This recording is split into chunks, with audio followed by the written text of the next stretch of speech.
Hey all CUT aspirants, welcome back once again to CUT Core.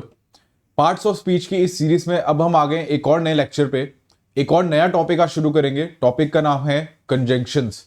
ठीक है, क्या नाम है? कंजंक्शंस। कंजंक्शंस हमारे वो शब्द होते हैं जो अलग अलग सेंटेंसेस को जोड़ने की हेल्प करते हैं। आगे हम डिटेल में पढ़ेंगे और क्या टाइप्स होते हैं, ठीक है, क्या इनके बेसिस पे रूल्स होते हैं और रूल्स के बेसिस पे हम कुछ एग्जाम्पल्स भी करेंगे, ठीक है, ताकि हमारा और कमांड इस टॉपिक पे बेहतर हो। तो हमें थ्योरी समझनी है, उसके साथ एग्जांपल्स करने हैं कंजंक्शंस पे। बढ़ते हैं आगे। लेसन टारगेट हमारा रहेगा कि हम सारे कंजंक्शंस के काइंड्स समझें, रूल समझें सारे, और उन पे बेस्ड एग्जांपल्स भी करें। नेक्स्ट, तो सबसे पहले शुरू कर लेते हैं कंजंक्शंस की डेफिनेशन के साथ। क्या होते हैं कंजंक्शंस वो समझते हैं। क्या बोला गया है? A conjunction is a word which joins two sentences और समटाइम्स वर्ड्स। ठीक है, कभी कभी सिर्फ दो शब्दों को जोड़ने के काम आता है या उससे ज्यादा शब्दों को, या फिर दो सेंटेंसेस को जोड़ने के लिए काम आता है जो शब्द, उसे हम कंजंक्शंस कहते हैं। Example, English and science are very important subjects. तो यहां पे जो शब्द एंड है वो मेरा एक कंजंक्शन है। ठीक है, अब देखिए मैं इस चीज को ऐसे भी लिख सकता था, English is an important subject,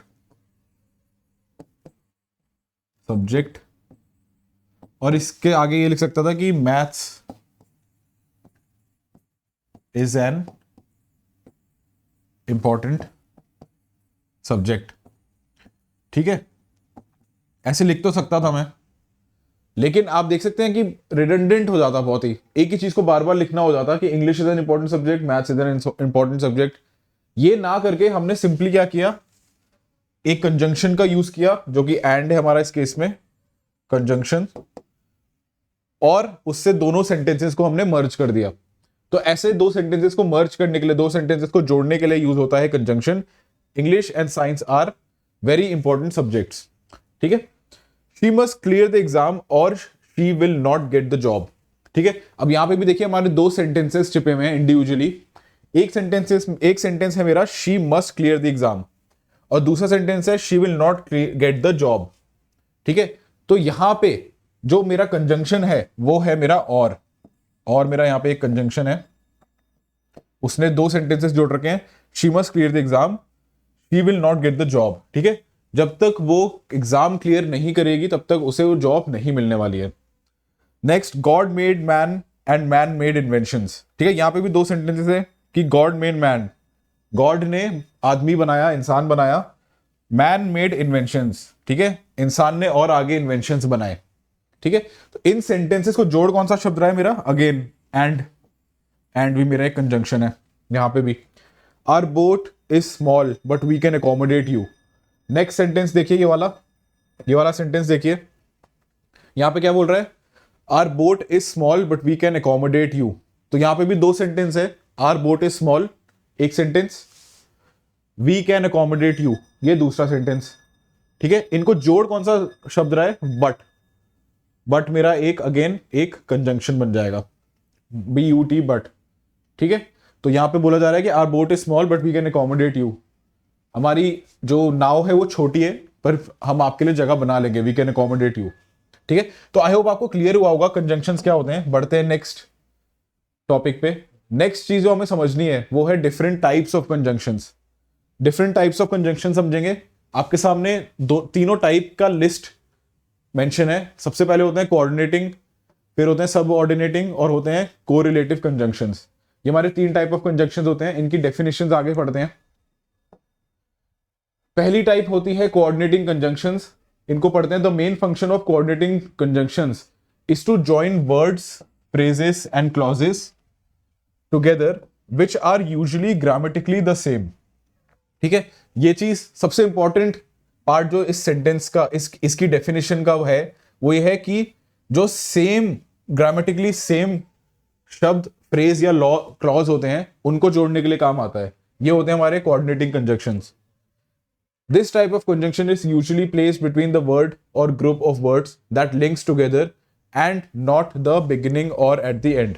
usually आप नोटिस करेंगे कि जो हमारे कोऑर्डिनेटिंग कंजंक्शंस होते हैं वो हमारे सेंटेंस के या तो हम कभी भी उन्हें शुरुआत में या एंड में नोटिस नहीं करेंगे, वो हमेशा बीच में आते हैं, ठीक है, जहां पे वो लिंक कर रहा होगा दो फ्रेज, वर्ड्स या फिर क्लॉज को।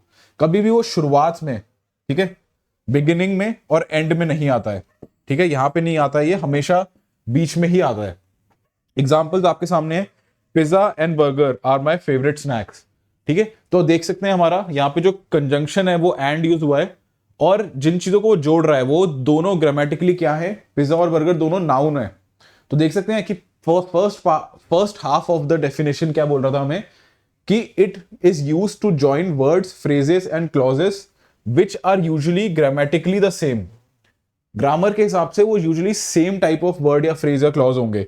तो पिज्जा और बर्गर हमारे दोनों क्या है, नाउन है, उनको जोड़ने के लिए यूज हो रहा है एंड। तो ये हमारा हो गया coordinating conjunction. Maths and English are very important subjects, maths भी नाउन है, इंग्लिश भी नाउन है, ठीक है, इनको जोड़ रहा है एंड। नेक्स्ट एग्जाम्पल में Shelley and Keats are my great are very sorry Shelley and Keats were great poets. Again ये प्रॉपर नाउन है, शेली और कीट्स दोनों पोएट्स के नाम है, इसको भी जोड़ रहा है क्या, एंड, ठीक है। लास्ट में Sunil and Arun are brothers, ठीक है, सुनील और अरुण भाई हैं दोनों, यहां पे भी एंड क्या जोड़ रहा है, दो नाउन्स को जोड़ रहा है, ठीक है। तो ये कोऑर्डिनेटिंग कंजंक्शन हो गए हमारे, ठीक है, कोऑर्डिनेटिंग कंजंक्शंस।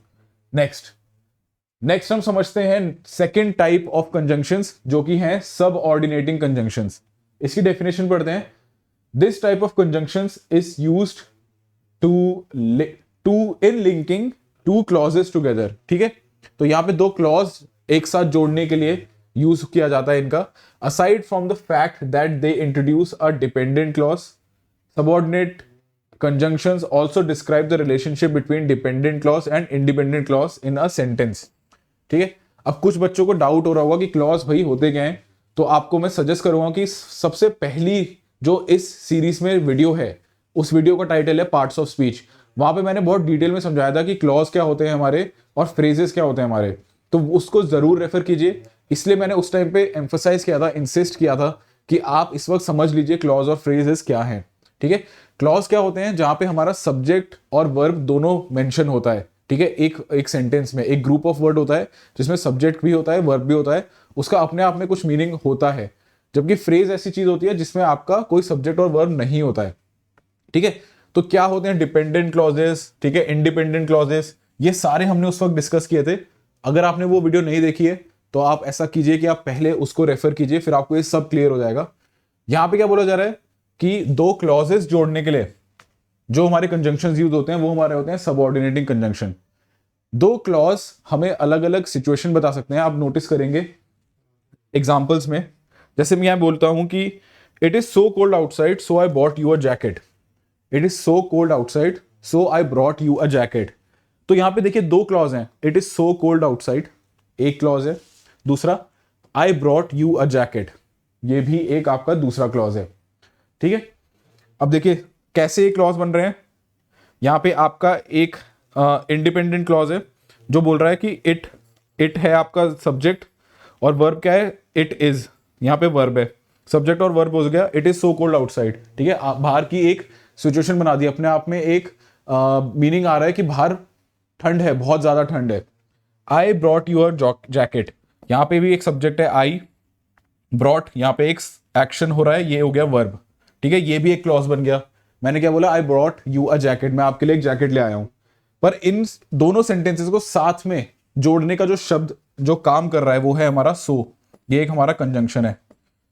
और इसके यहां प्रेजेंट होने की वजह से क्या हो रहा है, एक लॉजिकल सीक्वेंस बन रहा है, एक लॉजिकल मीनिंग बन रहा है इस पूरे सेंटेंस का, कि क्योंककि बाहर ठंड है इसलिए I brought you a jacket, है ना। तो यहां पे यही मीनिंग है इस डेफिनेशन का सब ऑर्डिनेटिंग कंजंक्शंस का, कि the type of conjunctions used in linking two clauses together aside from the fact that they introduce a dependent clause, subordinate conjunctions also describe the relationship between the dependent clause and independent clause, ठीक है। तो इन दोनों sentences के बीच में जो relationship थी वो हमें एक कंजंक्शन की वजह से क्लियर हुई। हमें ये पता चला ना कि बाहर ठंड थी इसलिए I have brought your jacket, ठीक है। तो रिलेशनशिप बना दी उसने दोनों क्लॉजेस के बीच में। Similarly, because it is so cold outside I brought your jacket, ये भी सिमिलर मीनिंग है, सेम ही सेंटेंस है, लेकिन उसमें इस बार हमने कंजंक्शन जो यूज किया है वो है बिकॉज। ठीक है, ये अभी हमारा एक कंजंक्शन है, इसकी वजह से भी दो अलग अलग सेंटेंसेस के बीच में एक रिलेशनशिप बन रही है। ठीक है, एक लॉजिकल सीक्वेंस बन रहा है। तो ये हो रहे हैं हमारे सब ऑर्डिनेटिंग कंजंक्शंस। आई होप आपको ये भी क्लियर हो गए। अब आपके सामने स्क्रीन में है कुछ एग्जांपल्स सबऑर्डिनेटिंग कंजंक्शंस के, देखिए, while, as soon as, although, before, even if, because, no matter how, whether, whenever, wherever। ठीक है, और ये सारे आपके पास 3 टेबल है, आप इनको नोट डाउन कर सकते हैं। ये सारे आपके आते हैं सबऑर्डिनेटिंग कंजंक्शंस के अंडर।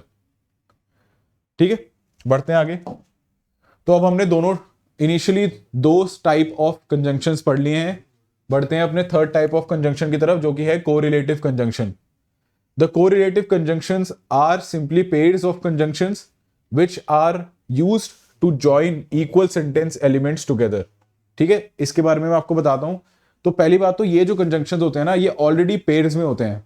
2 अलग अलग कंजंक्शन का एक पेयर बनके जब आपका एक कंजंक्शन बनता है, ग्रुप कंजंक्शन बनता है, तो वो हमारे कोरिलेटिव कंजंक्शन होते हैं। तो क्या बोल रहे हैं, these are simply pair of conjunctions. ठीक है, 2 अलग अलग कंजंक्शंस का एक ग्रुपिंग करते हैं और उनसे हमारा एक नया कंजंक्शन बन के आता है, वो हमारा होता है correlative conjunction. These are used to join equal sentence and element together. ठीक है, सेंटेंसेस में हम समझेंगे कि अलग अलग एक ही सिचुएशन में जिन चीजों का इक्वल कंट्रीब्यूशन है, उन तरह के एलिमेंट्स को जोड़ने के लिए यूज होता है हमारा कोरिलेटिव कंजंक्शन। जैसे एग्जांपल में देखिए, both my brother and my father are lawyers. तो यहां पे जो कंजंक्शंस यूज हो रहे हैं ना, जो कोरिलेटिव कंजंक्शन यूज हो रहा है, वो है कॉम्बिनेशन बोथ का और एंड का। आप हमेशा नोटिस कीजिएगा, जहां पे भी बोथ आता है ना, उसके बाद एंड जरूर आता है। ठीक है, बोथ और एंड का जो कॉम्बिनेशन है, 2 अलग अलग कंजंक्शंस को जोड़ के मैं एक कंजंक्शन बना रहा हूं, वो मेरा है कोरिलेटिव कंजंक्शन का एग्जाम्पल। तो यहां पे देखिए, जो सिमिलर एलिमेंट्स है वो क्या है, माई ब्रदर एंड माई फादर। ये दोनों सिमिलर एलिमेंट्स हैं, है कि नहीं है? दोनों एक रिलेशन दिखा रहे हैं। ठीक है, both my brother and my father are lawyers. मेरे भाई और मेरे फादर दोनों लॉयर्स हैं। ठीक है, तो सिमिलर एलिमेंट्स को जोड़ रहा है एक हमारा कोरिलेटिव कंजंक्शन का पेयर। ठीक है, ये बोथ और and. Similarly, I can't decide whether I take chemical engineering और take medical technology in college. ठीक है, तो यहां पे जो मेरा कोरिलेटिव कंजंक्शन का पेयर है वो किससे बन रहा है? एक है उसमें वेदर और एक है उसमें और। अगेन आपको नोटिस करना जरूर, आप नोटिस करिएगा कि जहां पे भी वेदर आता है उसके साथ और आता है, जब भी हम इन्हें कंजंक्शन की तरह यूज करते हैं। ये भी एक कोरिलेटिव कंजंक्शन का एग्जांपल है। ठीक है, और यहां पे भी जो सिमिलर एलिमेंट्स है वो क्या है? केमिकल इंजीनियरिंग और मेडिकल टेक्नोलॉजी। ये दोनों ऐसे नाउन है जो एक एक कोर्स को डिस्क्राइब कर रहे हैं, सिमिलर एलिमेंट्स हैं। ठीक है, उनको जोड़ने के लिए यूज हो रहा है वेदर और। ठीक है, तो ये होते हैं हमारे कोरिलेटिव कंजंक्शंस। एग्जांपल के तौर पे ये सारे आपकी स्क्रीन पे मैंने जैसे बताया था, आइदर और हमेशा पेयर्स में आते हैं ये, तो आइदर के साथ हमेशा और आएगा, नाइदर के साथ नॉर आएगा, नॉट ओनली के साथ बट ऑल्सो आएगा, बोथ के साथ एंड आएगा, हमने अभी एग्जाम्पल में देखा, वेदर के साथ और आएगा, हमने अभी एग्जाम्पल में देखा, सो के साथ एज आएगा। ठीक है, तो ये सारे पेयर में आते हैं। नेक्स्ट, ठीक है, तो स्टूडेंट्स मैंने आपको बेसिकली बता दिया कि कंजंक्शंस क्या होते हैं, टाइप्स ऑफ कंजंक्शंस बता दिए, और उसके साथ साथ हमने एग्जांपल्स भी करे कुछ। अब हम आगे बढ़ते हैं और समझेंगे कुछ रूल्स जो कि बेस्ड है कंजंक्शंस के ऊपर।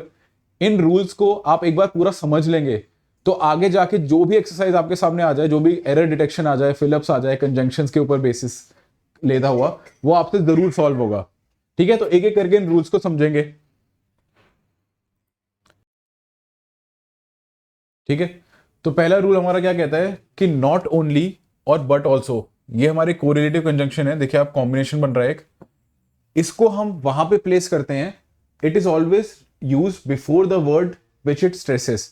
स्ट्रेस मतलब किसी चीज पे एम्फसाइज करना, किसी चीज पे ज्यादा वजन डालना, उस चीज पे ज्यादा पॉइंट बनाना उस चीज का। तो नॉट ओनली और बट ऑल्सो को हम वहां पे लगाते हैं जहां पे किसी चीज पे हम ज्यादा स्ट्रेस डालना चाहते हैं, उस चीज का ज्यादा इंपॉर्टेंट पॉइंट बनाना चाहते हैं। तो पहला एग्जाम्पल क्या कहता है? He is not famous in his state but also in his country. ठीक है, ये एक इनकरेक्ट यूसेज हो जाएगा। क्यों हो जाएगा? क्योंकि यहां पे हम स्ट्रेस इस चीज पे डालना चाहते हैं कि वो अपनी सिर्फ स्टेट में ही फेमस नहीं है बल्कि पूरी कंट्री में फेमस है। इस चीज पे हम स्ट्रेस डालना चाहते हैं कि कोई शख्स है जो he is not only famous in his state but also in his country. ठीक है, तो यहां पे आप देख सकते हैं पहला वाला गलत क्यों हुआ था, क्योंकि जो हमने नॉट लगाया उसमें हमने उसके फेमस होने के पहले उसको यूज किया।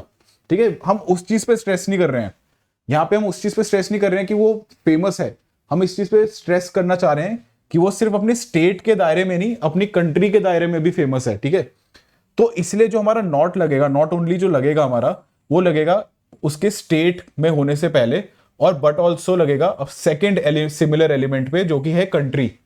ठीक है, तो इस चीज का ध्यान रखिएगा, एक चीज कि नॉट ओनली और बट ऑल्सो हमेशा साथ में आते हैं, और दूसरा वो कहां पे प्लेस होते हैं, उस वर्ड के पीछे जिस पे वो स्ट्रेस लगाना चाहते हैं। ठीक है, तो ये आपको क्लियर किया मैंने पहले एग्जांपल से। नेक्स्ट रूल हमारा कहता है neither is followed bye nor while either is followed bye और। ठीक है, ये भी हमारे कोरिलेटिव कंजंक्शंस हैं, हमेशा साथ में आते हैं। नाइदर के साथ हमेशा नॉर आता है और आइदर के साथ हमेशा और आता है। ठीक है, तो इसका आप कंफ्यूजन मत रखिएगा, आप नाइदर के साथ और मत लगाइएगा, नॉर के साथ आइदर मत लगाइएगा, आपको ये कॉम्बिनेशन ही फॉलो करना है, नाइदर और नॉर का, आइदर और का। ठीक है, एग्जांपल्स देखते हैं। Example, she is neither intelligent और लेबोरियस। ठीक है, क्या लिखा है उसके आगे? इनकरेक्ट लिखा है। क्यों लिखा है? क्योंकि नाइदर हमने शुरू किया था लेकिन उसके साथ और लगा दिया, तो ये एक एरर हो जाएगा। Next, she is neither intelligent nor laborious, ये एक इसका करेक्ट यूसेज होगा। क्यों? हमने इसको करेक्ट किया है और को रिप्लेस किया नॉर से, तब ये सेंटेंस करेक्ट हो जाएगा। क्यों? क्योंकि नाइदर के साथ हमेशा नॉर आता है, आइदर के साथ हमेशा और आता है। ठीक है, तो ये आपका एक सेंटेंस सही है, ऊपर वाला था गलत। अब हम बढ़ते हैं नेक्स्ट एग्जांपल की तरफ। लिखा गया है he is neither good at physics nor at chemistry. अब आप सोचेंगे नाइदर के साथ नॉर तो लगाया हुआ है, तो क्यों इसको इनकरेक्ट बोला आगे? देखिए, हमने क्या सोचा था कि जिस चीज पे हम एम्फसाइज डालते हैं ना, उस चीज के आगे पीछे हमें प्लेस करना होता है अपने कंजंक्शन को। तो बोलेंगे he is good neither at physics nor at chemistry. हम इसमें इस चीज पे स्ट्रेस डालना चाहते हैं कि ये जो ही है, जिस ही की बात हो रही है, वो ना तो फिजिक्स में अच्छा है ना केमिस्ट्री में अच्छा है। इसलिए हम फिजिक्स और केमिस्ट्री जो सब्जेक्ट्स है, जो सिमिलर एलिमेंट्स है सेंटेंस के, उनके पीछे नाइदर को लगाएंगे और उनके पीछे और नॉर को लगाएंगे। हम इस चीज पे स्ट्रेस नहीं डाल रहे हैं कि वो गुड है या नहीं है गुड, हम इस चीज पे स्ट्रेस डाल रहे हैं कि वो दोनों में ही अच्छा नहीं है ना। इसलिए इसके प्लेसमेंट को भी आप समझ लीजिए कि he is good neither at physics nor at chemistry, ये एक करेक्ट यूसेज होगा।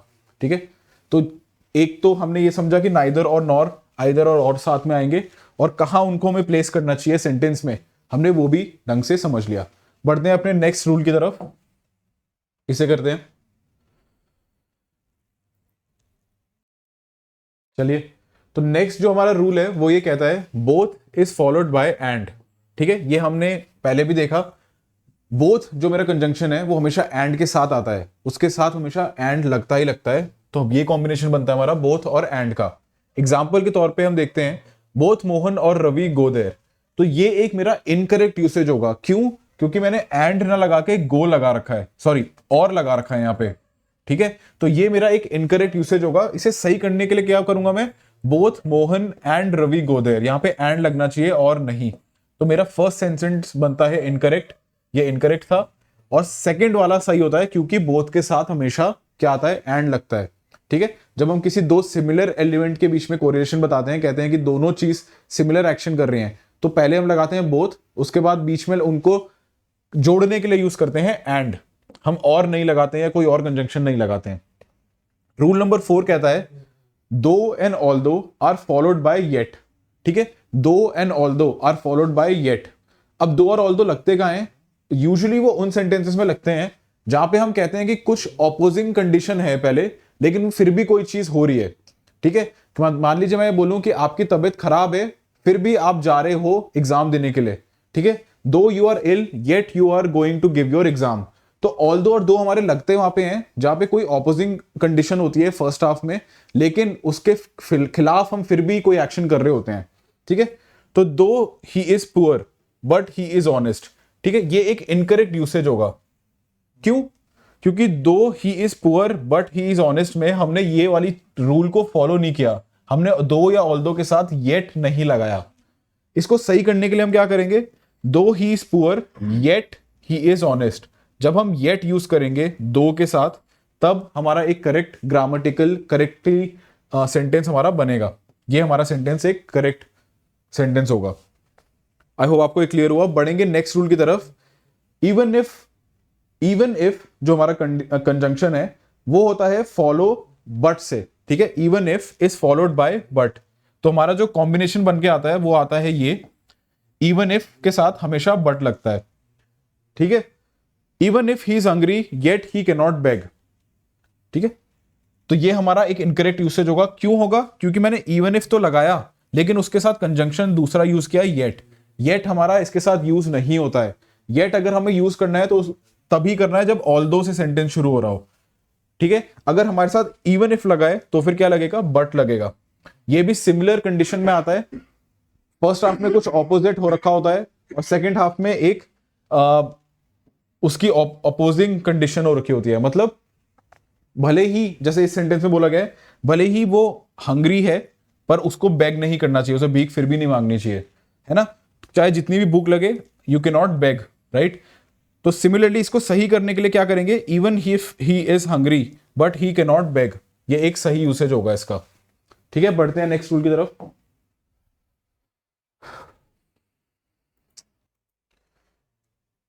चलिए, तो नेक्स्ट रूल जो हमारा कहता है वो ये कहता है कि दैट जो एक कंजंक्शन है, it can not be use to express interrogative और इंपेरेटिव एक्सप्रेशंस।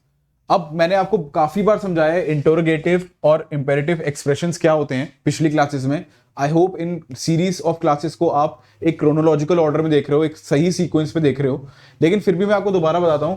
इंटरोगेटिव एक्सप्रेशंस हमारे वो होते हैं जिसपे हम कोई क्वेश्चन पूछ रहे होते हैं, जैसे how, wait, how, what, when. जहां पे भी हम सवाल करते हैं वहां पे इंटरोगेटिव एक्सप्रेशन की बात हो रही होती है। जबकि इंपेरेटिव एक्सप्रेशन वो होते हैं जहां पे हम कोई कमांड दे रहे हैं, जैसे कि मैं किसी को बोलूं close that door, shut your mouth, ठीक है, तो वो हमारे होते हैं इंपेरेटिव एक्सप्रेशन जहां पे मैं कोई कमांड दे रहा हूं। जबकि इंटरोगेटिव एक्सप्रेशन वो होते हैं जहां पे मैं सवाल पूछ रहा हूं, how are you, how was your day, ठीक है।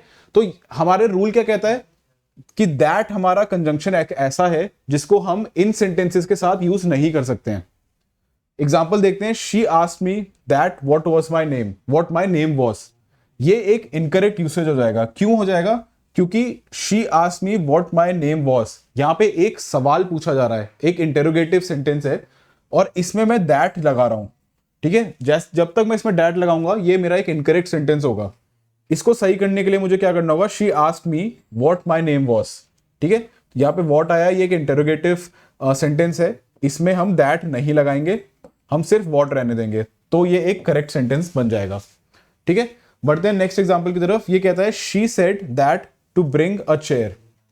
अब देखो यहां पे भी एक इंपेरेटिव एक्सप्रेशन है।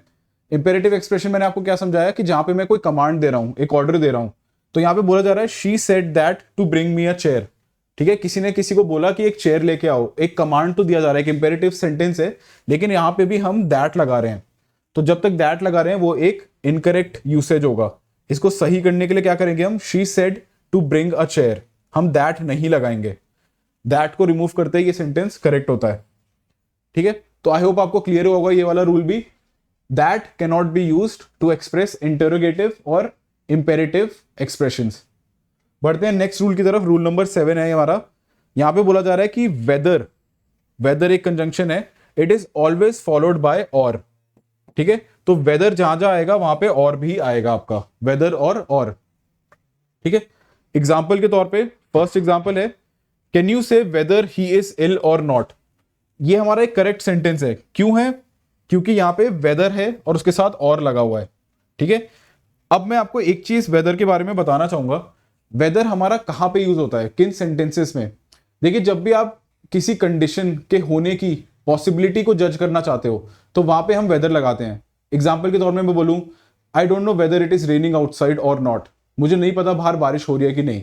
तो एक कंडीशन है जो मेरे को पता नहीं, उसकी दो पॉसिबिलिटी है, या तो बारिश हो रही है या नहीं हो रही है। तो पॉसिबिलिटी जहां पे हम जज कर रहे होते हैं तो वहां पे हम लगाते हैं वेदर। तो इसके ही और एग्जाम्पल देखते हैं। I can not say that she is going to Bombay. अब देखो यहां पे एक कंडीशन है, I can not say that she is going to Bombay. मैं ये नहीं कह सकता हूं वो बॉम्बे जा रही है कि नहीं। ठीक है, यहां पे भी दो पॉसिबिलिटीज है, या तो वो जा रहे हैं या फिर नहीं जा रहे हैं।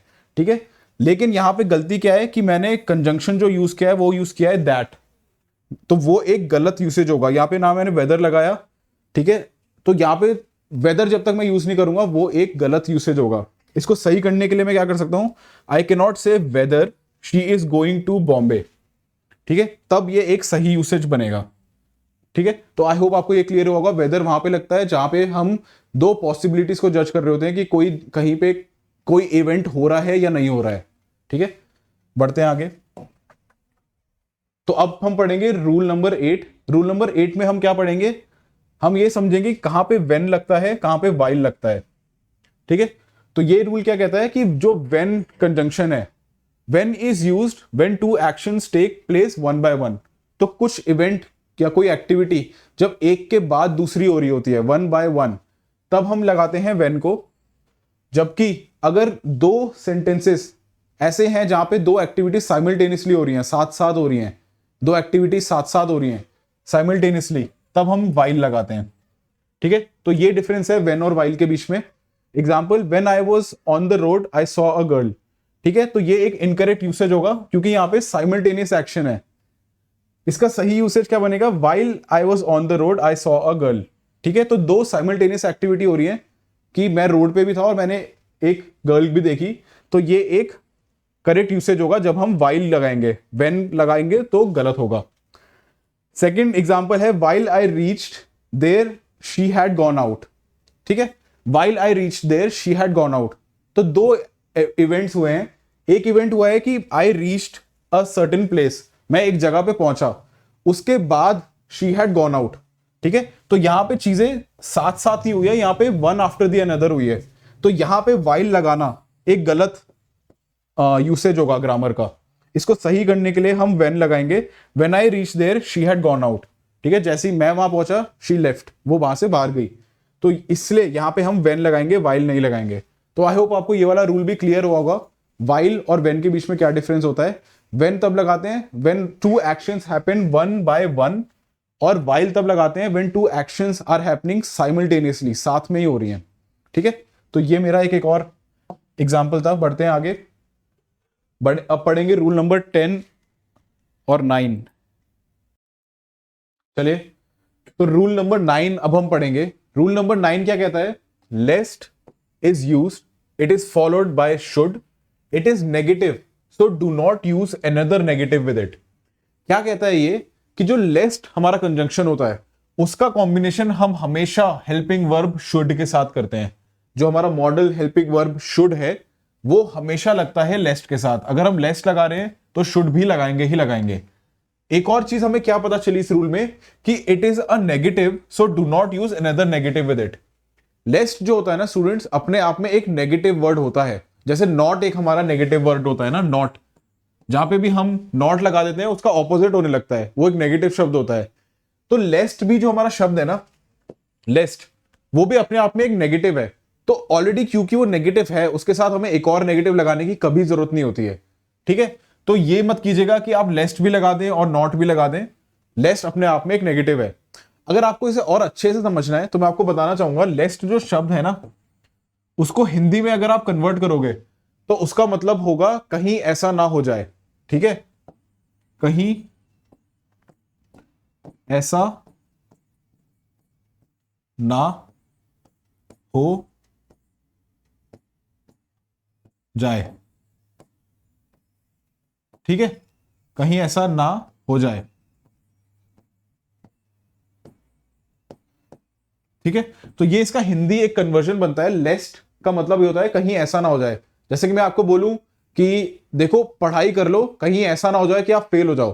तो ऐसे सेंटेंसेस में जहां कोई वार्निंग की बात हो रही हो, किसी नेगेटिव चीज के होने की पॉसिबिलिटी हो, वहां पे हम यूज कर सकते हैं वर्ड लेस्ट का, कहीं ऐसा ना हो जाए। ठीक है, अब इसे एग्जाम्पल से समझते हैं। ठीक है, क्या क्या एग्जांपल्स है हमारे पास? सबसे पहला है work hard लेस्ट you may fail. ठीक है, ये हमारा इनकरेक्ट बताया गया है, इसके आगे इनकरेक्ट लिखा है। क्यों लिखा है? क्योंकि यहां पे हम लेस्ट को शुड के साथ नहीं यूज कर रहे हैं, हमने लगा दिया मे, तो ये इसलिए गलत हो गया पहली बात। इसलिए तो ये तो पहले ही गलत हो गया, यहां पे हमने शुड नहीं लगाया। इसको सही करने के लिए work hard लेस्ट you should fail, जैसे हमने शुड लगाया यहां पे, ये एक सही सेंटेंस बन जाता है। दूसरा, run fast लेस्ट you should not miss the train. अब मैंने आपको एक और चीज क्या बोली थी, लेस्ट जो है अपने आप में ही नेगेटिव होता है, उसके साथ हमें अनदर नेगेटिव की जरूरत नहीं होती है। तो अगर मैं ये बोलता हूं run fast लेस्ट you should not miss the train, not की मेरे को यहां जरूरत ही नहीं थी, इसलिए ये एक गलत सेंटेंस हो जाता है, इसलिए ये इनकरेक्ट हो गया। Run fast लेस्ट you should miss the train, run fast लेस्ट you should miss the train, ये अपने आप में करेक्ट सेंटेंस है। क्यों? क्योंकि जो लेस्ट शब्द है ना बच्चों, उसका अपने आप में क्या मतलब बताया था मैंने आपको, कहीं ऐसा ना हो जाए। जब मैं ये कह रहा हूं run fast लेस्ट you should miss the train, इसको अगर मैं हिंदी में कन्वर्ट करूंगा, हिंदी में ट्रांसलेट करूंगा, इसका अनुवाद करूंगा, तो ये क्या बताएगा मुझे, रन फास्ट तेज दौड़ो, कहीं ऐसा ना हो जाए कि तुम अपनी ट्रेन मिस कर दो, तुम्हारी ट्रेन छूट जाए। ठीक है, तो लेस्ट जो शब्द है वो अपने आप में नेगेटिव होता है, उसको हमेशा हम शुड के साथ यूज करते हैं, और उसके साथ हमें अलग से एक और नेगेटिव शब्द नॉट लगाने की जरूरत नहीं होती है, क्योंकि वो अपने आप में नेगेटिव है। ठीक है, run fast लेस्ट you should miss the train. ठीक है, तो ये एक करेक्ट यूसेज बनता है। ये बहुत इंपॉर्टेंट आपका टॉपिक है, एक बहुत इंपॉर्टेंट रूल है कंजंक्शन का। लेस्ट से बहुत ज्यादा डाउट आ सकते हैं और थोड़ा कंफ्यूजिंग होता है बच्चों के लिए, इसे इसलिए स्टार करके रख दो, इसको ज्यादा से ज्यादा आप प्रैक्टिस करना। ठीक है, बढ़ते हैं अपने नेक्स्ट रूल की तरफ। नेक्स्ट रूल है हमारा रूल नंबर 10। क्या कहता है? No sooner is followed by than. THAN वाला दैन है ये, THEN वाला दैन नहीं है। नो सूनर के साथ हमेशा दैन लगता है। Just after no sooner we use helping verb. ठीक है, सेंटेंस में जैसे ही हमारा नो सूनर कहीं आता है, उसके जस्ट बाद हम एक हेल्पिंग वर्ब लगाते हैं। तो इस रूल के दो पार्ट हैं, एक तो ये बोल रहा है कि no sooner is followed by than, और सेकेंड हाफ में क्या बोल रहा है, नो सूनर के जस्ट बाद एक हेल्पिंग वर्ब लगता है। ठीक है, तो कॉम्बिनेशन क्या याद करना है, नो सूनर का दैन के साथ।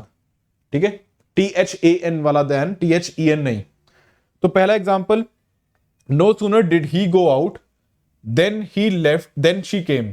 ठीक है, दो इवेंट्स हैं जो साइमल्टेनियसली नहीं हो रहे हैं, एक के बाद एक हो रहे हैं। ठीक है, एक के बाद एक हुआ, जैसे कि यहां पे बोला जा रहा है no sooner did he go out then she came. अब ये इनकरेक्ट क्यों है? ये इनकरेक्ट इसलिए क्योंकि मैंने THEN वाला देन लगा दिया। ठीक है, THAN वाला लगाना चाहिए मुझे, ये देख रहे हैं आप। ठीक है, अब यहां पे क्या बोला जा रहा है, बोलने की कोशिश ये हो रही थी कि no sooner did he go out, जैसे ही वो बाहर गया, ही केम, उसके बाद वो आ गई। ठीक है, एक इवेंट ये हुआ कि वो बाहर गया, दूसरा इवेंट ये हुआ कि दूसरी जो बंदी है वो अंदर आ गई। ठीक है, तो यहां पे इसको करेक्ट करने के लिए हम क्या करेंगे, no sooner did he go out then she came, यहां पे हम THAN वाला देन लगाएंगे। ठीक है, क्या हुआ है, दो इवेंट हुए हैं एक के बाद एक, एक पर्सन है जो बाहर गया, दूसरा पर्सन है जो अंदर आई, है ना, और इसके लिए हमने यूज किया कॉम्बिनेशन नो सूनर और देन का। ठीक है, एक चीज हमने क्या और पढ़ी थी कि हेल्पिंग वर्ब लगता है हमेशा जस्ट नो सूनर के बाद, तो नो सूनर के बाद जो हेल्पिंग वर्ब लग रहा है वो है डिड। ठीक है स्टूडेंट्स, एक चीज और मैं आपको बताना चाहूंगा कि जब भी हम डिड लगाते हैं तो उसके साथ हम लगाएंगे वर्ब का फर्स्ट फॉर्म। वर्ब का फर्स्ट फॉर्म जो मेन वर्ब है हमारा, वो यहां पे देखिए गो लगाया है हमने, V1 लगाया है हमने। इसमें अगर हमने हैड लगा दिया होता, यहां पे डिड की जगह अगर हमने हैड लगा दिया होता, तो हम यहां पे भी वर्ब का थर्ड फॉर्म लगाते। ठीक है, no sooner had he gone out when she came, तब ये हमारा चेंज हो जाता, यहां पे वर्ब का थर्ड फॉर्म लगता। अगले सेंटेंस की तरफ जाते हैं। ठीक है, अगला सेंटेंस क्या कहता है हमारा, sentence number 3, no sooner I did reach there then she started the lecture. तो ये तो एक गलत यूसेज हो गया हमारा। क्यों हुआ? क्योंकि नो सूनर के बाद हमेशा हेल्पिंग वर्ब आता है, वो ना करके मैंने सब्जेक्ट मेंशन कर दिया पहले। ठीक है, आप देख सकते हैं यहां पे नो सूनर के बाद आई लगा दिया गया है जो कि सब्जेक्ट है इस सेंटेंस का, तो ये गलत हो गया यहीं पे ही। ठीक है, इसलिए इनकरेक्ट है, यहां पे डिड पहले आना चाहिए था और आई बाद में आना चाहिए था।